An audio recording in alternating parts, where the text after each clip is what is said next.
আসসালামু আলাইকুম বন্ধুরা, আশা করি সকলে ভালো আছেন। আজকে এই গাছগুলোর মাটি পরিবর্তন করব। গত বছর এই গাছগুলোকে আমি বর্ষাতে এই গাছগুলো মাটিতে রোপণ করেছিলাম টেস্ট করার জন্য যে বাংলাদেশের মাটিতে খেজুরের গাছ তৈরি করতে পারি কিনা। আর এখানে আমি বালি মাটি, গোবর সার আর কিছু এঁটেল মাটি একসাথে মিক্স করে নিয়েছি, যেন এগুলো একসাথে মেশানোর পর সুন্দরভাবে এগুলো খেজুর গাছ সারভাইভ করতে পারে।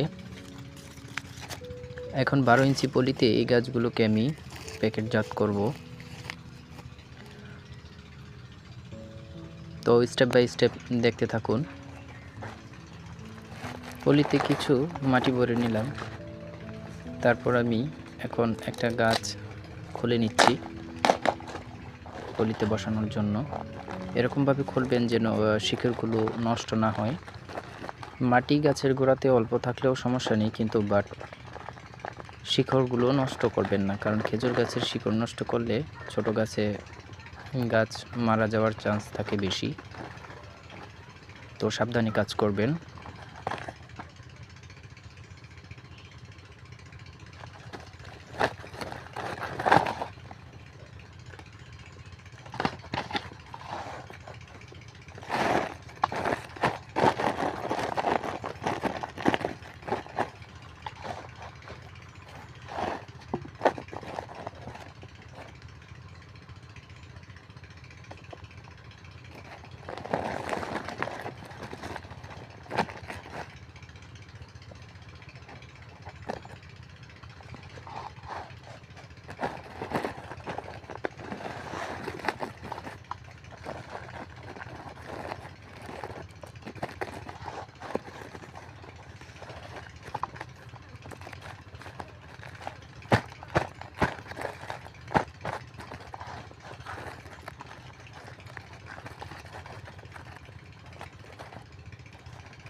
এই যে দেখেন, সবগুলো গাছ আমি মাটি পরিবর্তন করে দিছি।